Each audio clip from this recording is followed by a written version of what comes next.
This is part 2 of the first lab for respiratory diagnostics. I Part 2 is to do a t-shirt and with 3 markers talking about the heart, which I'm sorry, it looks like a butterfly, and also kind of giving more of like a dynamic blood flow through the rest of the body, but I decided to use a whiteboard instead. Um, and we can talk about like the circulatory system. And again, from the first video, I'm doing it alone, so I will sit there and try to be more like, oh my God, like here are some fun facts, but yeah. Okay, so the blood circulatory system is like it's a closed loop. So with like the first part, how we kind of went into like the how the blood circulates to the body, like before it goes to the outer body, it's bringing all the deoxygenated blood to the heart, and so it's going to be from like the superior vena cava, inferior vena cava, and coronary sinus, and then it's all going to go into the right atrium. And so then with the right atrium, and then it's going to go into the tricuspid valve, and then after that it's going to go into the right ventricle, and then after that it's going to go into the pulmonary valve, into the pulmonary trunk slash arteries, where then it's going to go to the lungs, and then the lungs are going to oxygenate everything, and it's going to have its own circuit where it's going to take out the carbon dioxide and give it oxygen, and then it's going to start bringing it back through the pulmonary veins, and then after the pulmonary veins it's going to then enter into the left atrium, and then after the left atrium it's going to go into the mitral valve or the bicuspid valve, and then it's going to go into the left ventricle, and then after the left ventricle it's going to go into the aortic valve, and then through the aortic valve it's going to go to the aorta, and then after the aorta, if it's going to the upper body, it's going to go into the brachiocephalic trunk, and then it's going to go into like the common carotid, and then it's going to go into like the left carotid, and then it's going to go into the left like subclavial, and then it's just going to start traveling all throughout the body, and its whole job is to go and like pretty much put oxygen in all the body cells of the body. So that's where it's crucial, where it's like if it's going to like the like let's say the common carotid, then it's going to start going to the head, and it's going to start giving them all the oxygen and bringing back the deoxygenated, and also giving them nutrients and taking away waste. And and it's so crucial.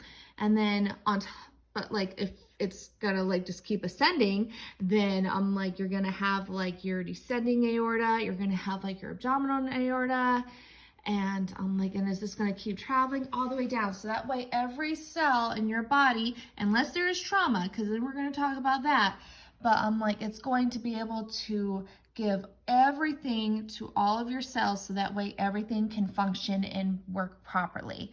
Again, unless it's like trauma, where it's like you have a head injury, they're going to start kind of like constricting, and then they're also going to start taking it from other things, where it's like, oh, the liver doesn't need anything right now, or the kidney doesn't can use less right now, because we need to focus on giving the brain oxygen, because right now it has a head injury.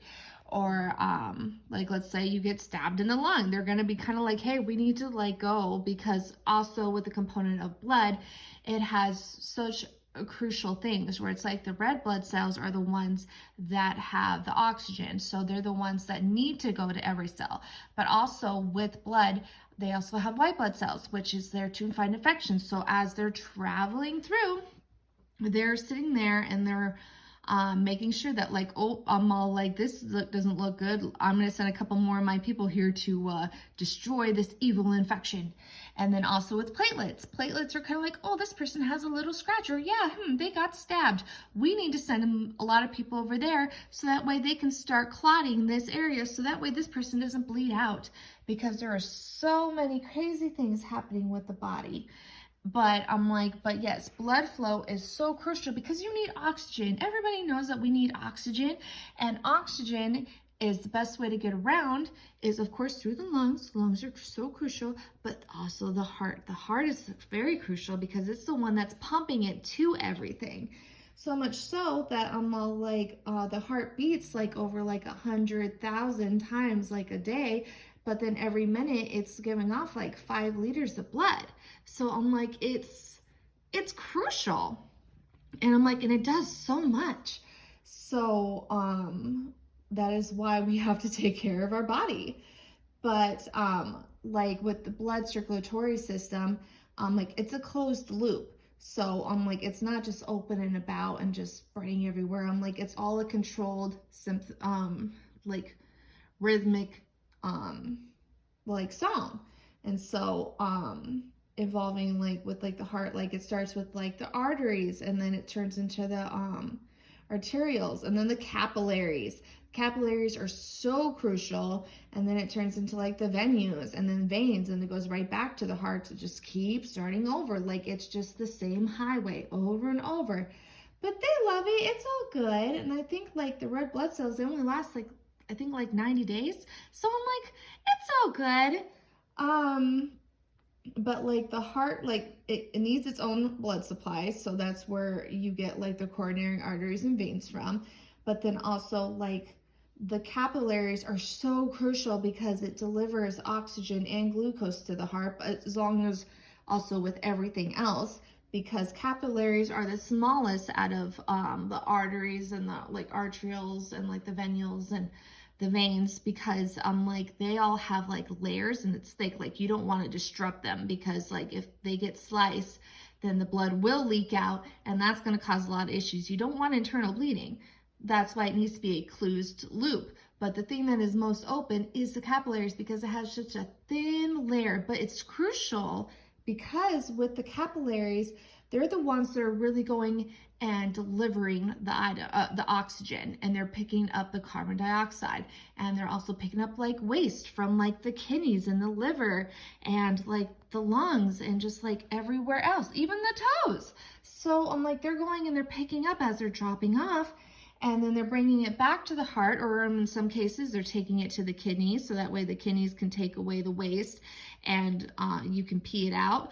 And then also like the liver, because the liver filtrates a lot of things, so that way they're like, hey, if there's something not right in here, like if you're drinking too much or anything like that, like they could start filtrating that before it goes back to the heart, because the heart is a strong beast, but it should not have to be doing that. It's not a filtrate. It's not. So that is why it's crucial for like the circulatory system and things like that, and capillaries, because they're the ones that are picking things up, and they're kind of like the detectives, being like, this area right here is bad, so we're going to take this over and we're going to get rid of it. But I'm trying to think, but like the circulatory system, most people would relate that to a cardiovascular system, but it's cardiovascular and the lymphatic system, which is why it's so crucial for the capillaries, because they're like the detectives. They're picking up all the waste, and they're also dropping off like the hormones and the nutrients, and of course the oxygen to all these parts. But they're kind of sitting there and they're sending they're kind of giving the body like a, hey, there's an issue over here, like there's too much hormones, there's too much things, or we need stuff over here, like there's a cut and we need to send people over here. And so but yeah, the circulatory system is just not the cardiovascular, it's also the lymphatic system. And then the circulatory system,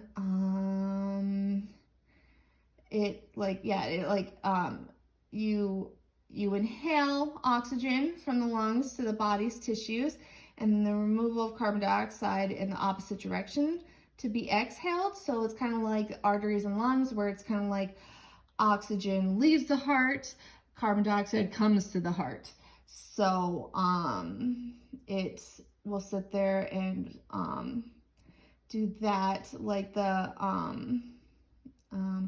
like, of course, everything on the right side, that's why I'm like, it in the Play-Doh it was blue, is because it's deoxygenated, And then everything on the left side was red because it was now oxygenated after it went through the lungs.